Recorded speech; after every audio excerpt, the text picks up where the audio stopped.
स्वागत आप सभी का 12th क्लास की केमिस्ट्री का एक नया चैप्टर आज शुरू कर रहे हैं। दैनिक जीवन में रसायन, केमिस्ट्री इन एवरीडे लाइफ।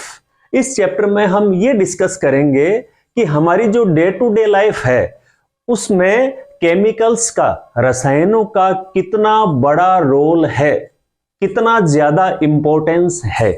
और हम सभी जानते हैं कि आज का हमारा जो जीवन है उसका कोई ऐसा फील्ड नहीं है, कोई ऐसा सेक्टर नहीं है जहां पर केमिकल्स का यूज न होता हो। हर जगह केमिकल्स का आज के समय में भरपूर यूज हो रहा है। आप कृषि क्षेत्र को ले लें, एग्रीकल्चर को देखें, वहां पर जितने भी पेस्टिसाइड्स हम यूज कर रहे हैं वो केमिकल हैं।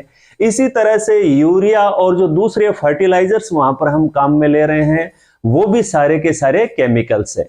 और जो स्वास्थ्य का क्षेत्र है, हेल्थ सेक्टर है, वो तो पूरा का पूरा डिपेंड करता है केमिकल्स पे। जितने भी ड्रग्स, मेडिसिन काम में ली जा रही हैं वो सब केमिकल कॉम्बिनेशन है। इसी तरह से साबुन, अपमार्जक, विस्फोटक, जो फ्यूल ईंधन काम में ले रहे हैं, जितने भी बिल्डिंग मटेरियल्स हैं, हर जगह केमिकल्स का बहुत ज्यादा यूज है।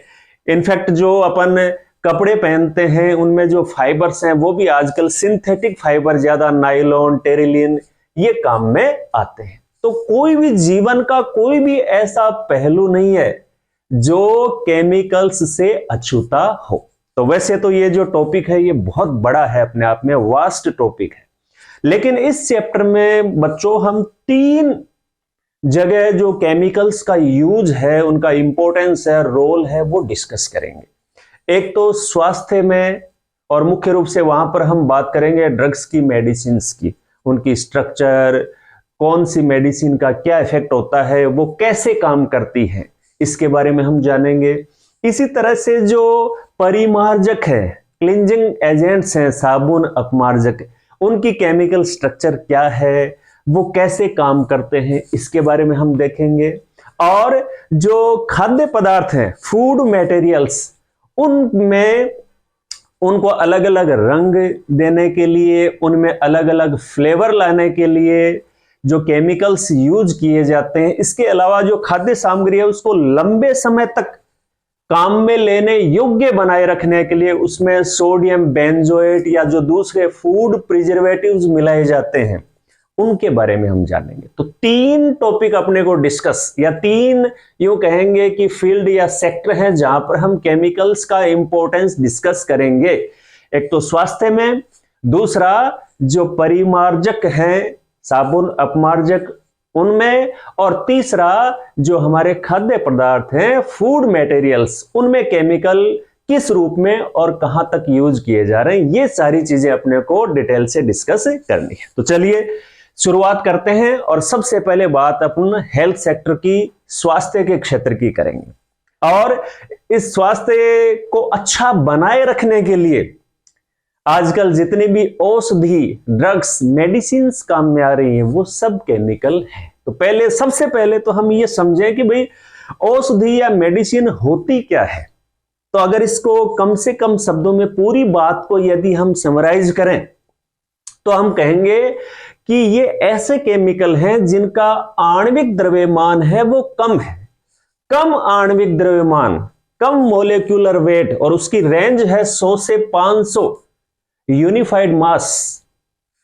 इस रेंज में मोस्टली इनका आणविक द्रव्यमान होता है, यानी जो ड्रग्स हैं, मेडिसिन हैं, वो कम आणविक द्रव्यमान वाले रसायन है। नंबर 1 बात तो ये ऐसे रसायन है, और ये वृहद आणविक लक्ष्यों, मैक्रोमोलेक्युलर टारगेट्स, यानी कोई भी मेडिसिन शरीर में दी जाती है तो वो शरीर के अंदर जाकर किसी एक मैक्रोमोलेक्यूल पे जाके अपना काम करती है, उसके साथ इंटरएक्ट करती है। सपोज करें कि कोई ऐसी मेडिसिन दी गई जो जाकर प्रोटीन के साथ इंटरएक्ट कर रही है, इसका मतलब उस पर्टिकुलर मेडिसिन का जो टारगेट मोलेक्यूल है वो है प्रोटीन। तो हर मेडिसिन का कोई न कोई मैक्रो मोलेक्यूल, जो बड़ी साइज के मोलेक्यूल्स हमारे शरीर में होते हैं, प्रोटीन, कार्बोहाइड्रेट, लिपिड्स, कोई न कोई मैक्रो मोलेक्यूल उसका टारगेट होता है। तो वो रसायन क्या करेगा, अपने उस वृहद आणविक लक्ष्य, प्रोटीन, कार्बोहाइड्रेट, जो भी उसका टारगेट मॉलिक्यूल है, उसके साथ अन्योन्य क्रिया, उसके साथ इंटरएक्ट करेगा और शरीर में लाभदायक प्रतिक्रिया उसके साथ इंटरएक्ट करके यूजफुल, हमारे लिए फायदेमंद यूजफुल रेस्पॉन्स उत्पन्न करता है। तो ऐसे रसायन को हम कहते हैं मेडिसिन। तो कुल मिला के ड्रग या मेडिसिन क्या हो गई? कम आणविक द्रव्यमान वाले वे रसायन। आणविक द्रव्यमान इनका 100 से 500 यूनिफाइड मास इसके रेंज में होता है। तो कम आणविक द्रव्यमान वाले वे रसायन जो वृहद आणविक लक्ष्यों के साथ इंटरएक्ट यानी अन्योन्य क्रिया करके शरीर में लाभदायक प्रतिक्रिया, यूजफुल रेस्पॉन्स उत्पन्न करते हैं, ऐसे रसायनों को कहते हैं औषधि। क्लियर है औषधि की बात? बिल्कुल। चलिए अब ये जो ड्रग्स या मेडिसिन्स हैं उनसे रिलेटेड कुछ इंपॉर्टेंट फैक्ट 2-3 हम देखते हैं। एक तो यहां पर आप देख रहे हैं कि औषध का उपयोग, यानी ये जो मेडिसिन्स होती हैं उनको काम में लेने के 3 आप कह सकते हैं एस्पेक्ट्स हैं इनके। एक तो ये रोगों के निदान में काम आती है, निवारण में काम आती है और उपचार में काम आती है। तो इनमें फर्क क्या है, थोड़ा सा इसको अच्छे से समझते हैं। देखिए, किसी भी रोग के निदान या डायग्नोसिस का मतलब होता है रोग की पहचान करना। हम सभी जानते हैं जब कभी भी बीमार होते हैं, हॉस्पिटल जाते हैं, तो हमें कौन सा रोग है इस बात को जांचने के लिए डॉक्टर कुछ टेस्ट लिखते हैं, हम लैब में जाकर वो टेस्ट करवाते हैं। तो वो जो टेस्ट होता है उसकी प्रोसीजर में बहुत सारे केमिकल्स काम में आते हैं। तो किसी भी रोग की पहचान करना होता है वो कहलाता है निदान या डायग्नोसिस, इसमें भी केमिकल्स काम में आते हैं। इसके अलावा निवारण का मतलब होता है किसी रोग से बचाव, प्रिवेंशन।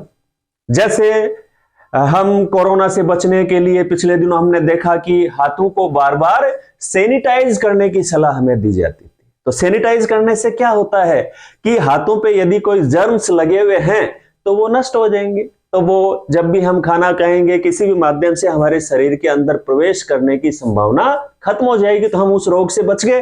ये कहलाएगा निवारण, प्रिवेंशन। उसके बाद फाइनल है उपचार, ट्रीटमेंट, कि अगर रोग हो चुका है शरीर में तो उसको कैसे दूर करना है, वो उसका कहलाता है इलाज, उपचार, ट्रीटमेंट। तो तीनों ही तरीके से मेडिसिन्स, ड्रग्स यूज की जाती हैं। किसी रोग की पहचान, डायग्नोसिस में भी वो काम में आती है, रोग से बचाव के लिए यानी प्रिवेंशन में भी वो काम में आती है, और जब शरीर रोगग्रस्त हो जाता है तो उस रोग को दूर करने में यानी ट्रीटमेंट, उपचार में भी काम में आती है। लेकिन मेडिसिन से रिलेटेड एक इंपॉर्टेंट बात है जो हमेशा ध्यान रखनी चाहिए कि कभी भी इन मेडिसिन को बिना डॉक्टर की सलाह के, बिना परामर्श के कभी भी नहीं लेना चाहिए। क्यों? कारण क्या है इसका? कारण यह है कि यदि आप रिकमेंडेड डोज से ज्यादा यानी जितनी डोज ली जानी चाहिए अगर उससे ज्यादा मात्रा में हम इसका उपयोग करते हैं तो लगभग सारी मेडिसिन प्रभावकारी विष, पोटेंशियल पॉइजन है। यानी जो मेडिसिन हमारे लिए फायदेमंद है, जो मेडिसिन हमारे लिए यूजफुल है, अगर उसी को आपने ज्यादा मात्रा में लिया, एक रिकमेंडेड डोज से ज्यादा हाई डोज आपने ली, तो वही मेडिसिन जो फायदेमंद थी अपने लिए वो पॉइजन का, विष का काम भी कर सकती है। तो इससे हमें पता लगता है कि बिना उचित परामर्श के हमें कभी भी किसी मेडिसिन का सेवन नहीं करना चाहिए। अब इस प्रकार से जो अपन काम में ले रहे हैं मेडिसिन्स, जो एक्चुअल में सारे के सारे केमिकल्स हैं, रसायन है, अलग अलग केमिकल्स हैं, उनके कॉम्बिनेशन से अलग अलग मेडिसिन्स बनाई जाती है। और ये जो तरीका है रोगों के निदान का, निवारण का, उपचार का, ये जो तरीका है जिसमें हम केमिकल्स को यूज करते हैं, इसी के लिए एक टर्म है। ये उपचार का जो तरीका है, जो थेरेपी है, इसको कहा जाता है कीमोथेरेपी। कीमोथेरेपी का मतलब उपचार की वह पद्धति जिसमें केमिकल्स यूज करते हैं, वो कहलाएगी रसायन चिकित्सा, कीमोथेरेपी। क्लियर है बिल्कुल। थेरेपी का मतलब उपचार की कोई पद्धति होती है, और केमो अपन ने कह दिया इसका मतलब केमिकल्स के द्वारा जो उपचार करते हैं वो कीमोथेरेपी होगी। तो ये इसकी डेफिनेशन होगी। रसायन चिकित्सा या कीमोथेरेपी क्या है? तो रसायनों के चिकित्सकीय उपयोग को रसायन चिकित्सा कहते हैं। यानी जो केमिकल्स हैं उनका जो मेडिसिनल यूज है वही वास्तव में क्या कहलाता है? कीमोथेरेपी। तो इस चैप्टर का आज का हमारा जो ये फर्स्ट लेसन था उसमें थोड़ा सा इंट्रोडक्शन हमने किया कि क्या क्या इस चैप्टर में हम पढ़ने वाले हैं, और स्वास्थ्य के क्षेत्र में केमिकल्स का क्या रोल है उसको हमने स्टार्ट किया। ड्रग की डेफिनेशन देखी, इससे रिलेटेड 2-3 महत्वपूर्ण बातें हमने देखी। अब नेक्स्ट हमारा जो लेक्चर होगा उसमें हम औषधि का वर्गीकरण पढ़ेंगे, क्लासिफिकेशन ऑफ ड्रग्स। और तब तक आप लोग इसका स्क्रीनशॉट ले लें और ये नोट्स अपनी कॉपी में अच्छे से नोट करें। तो मिलते हैं नेक्स्ट लेक्चर में। Thank you.